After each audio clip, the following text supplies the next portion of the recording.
love. Welcome home to Eden. This is Eve Christoph, your Love Life Muse. This is Love Life with Eve, and you can subscribe to this channel on YouTube, Eve Christoph. So wouldn't it be nice on this 4th of July day to be free, to really be independent of your habits, of the kind of things that rule you despite you, and you think you have freedom and you think you have independence, and there you are, you made a decision to be a vegan, and the next day you're back at the old eating habits. How do we move through our habitual standpoint, and how do we grow? How do we actually, we make these, once a year we make a commitment to be and do different things, and you would think we would just make up our mind and it'd be all a done deal. Well, this is a way to look at things. This is called self-observation. That's the work we're all in together, self-observation. And this is one of the best books on this process. This is by Red Hawk, a Native American man who actually is one of the most clear, concise Gurdjieff teachers of the work being one's self-observation. So in this journey to know ourselves better, it's like creation has given us this moment in time and space to evolve. And the more we actually put ourselves to that task, the worse it gets. Sometimes the worse we are. We boomerang back to our old habits. So the idea of the work is that there are 4 fundamental principles that help you actually grow from your self-observation. So I'm just going to give them to you tiny, simple, this is just the little tiny beginning, because this book would explain the whole thing to you. Self-Observation by Red Hawk. But here's just a little beginning point. So the number one thing to do is that in your process of starting to just see yourself, watch yourself, what you do and you don't do over and over again,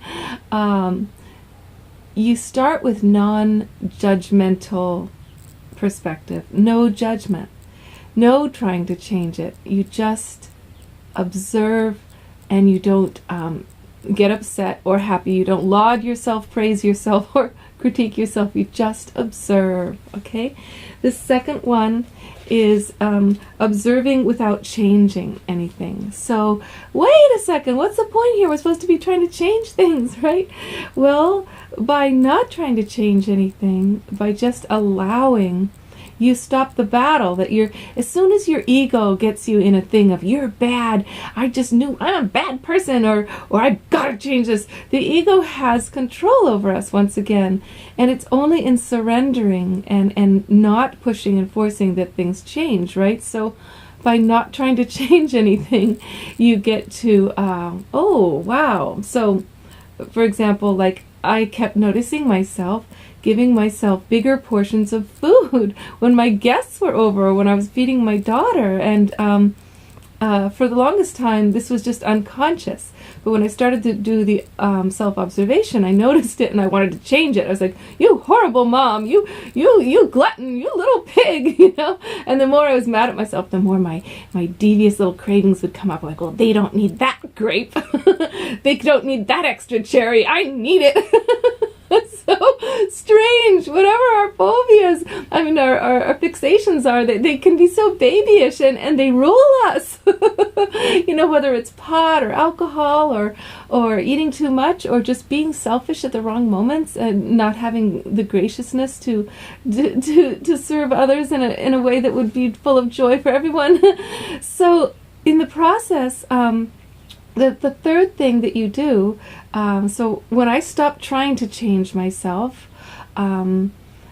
just observing this happening, I started to become detached from the greedy behavior, right? I just start to observe it. It's still going on. It hasn't changed. But the next thing to do is to notice bodily sensations. What's going on in your body?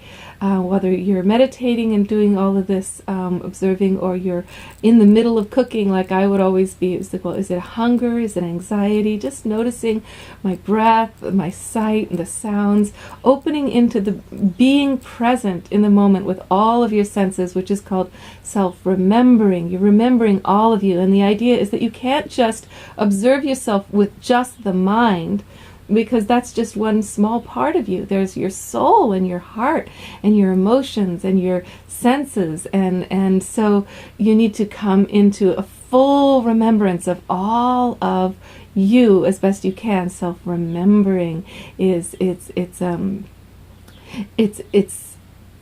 like being that little child on the gate. My mom describes being a little girl sitting on a green fence and suddenly being aware of the sky and the wind and her body and her separateness from everything, and yet her inclusion in all of it. And it was a moment where the entire cosmos was sort of revealed to her in the fact that she was so present.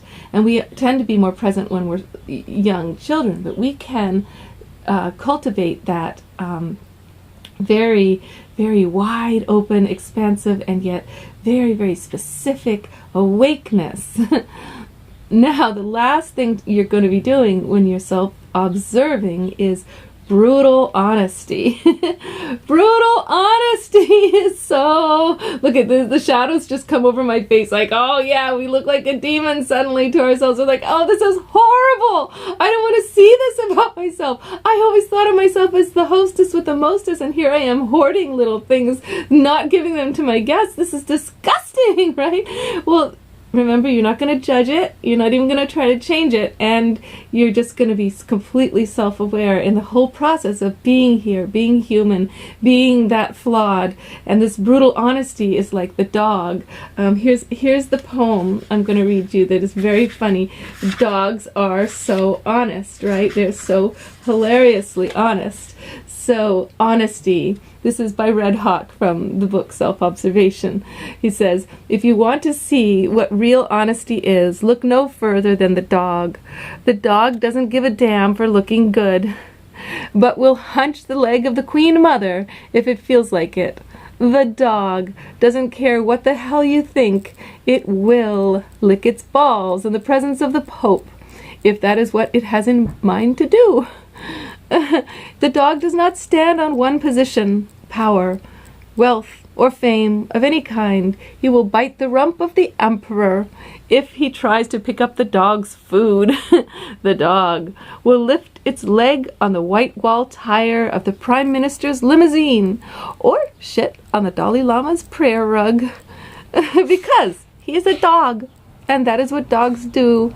And in some secret, uncorrupt part of the self, we admire this honesty in dogs because we see it is absent in ourselves, and we know that such honesty comes with a terrible price in this world.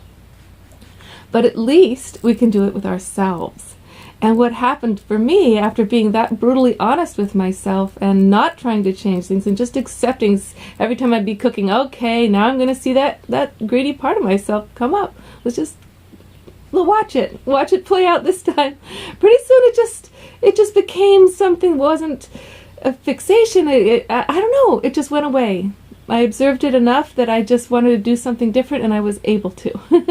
All right, so blessings to you, much love. All right, darling. Independence today. This is an Independence Day. 4th of July here in the U.S. is about being independent and free of heart, mind, and spirit, so that you can live your life authentically. And one last inspiration from a friend who was visiting this week, 2 friends actually who are both doing radical things with their body care. One was a total vegan, and the other one was doing cold showers every morning. But the one who's a vegan said that what happened for him is he realized that every single aspect of his life he had examined in some way to say, am I on the right track? Am I doing what I want to do with my life? And he suddenly realized that he had never examined his eating. Why he ate what he ate, and if it was good for him, if it felt good, if this was how he wanted to feel in his body. And when he realized that, he found this inner truth, which was much more radical than anybody would have suspected, that he could live as a total vegan. Way back, he started 40 years ago, before it was a fad or popular, and he just knew it was his truth. So here, let's just begin simple self-observation for true and deep freedom and independence of all of the hypnosises that keep us in jail, that trap us and are, making us mechanical. Let's become independent of those things little by little with compassion as we accept them. As we accept them, we become free. Paradox! Where there's paradox exists the divine. It's always true. It's always true love. Okay. Much love. Love life.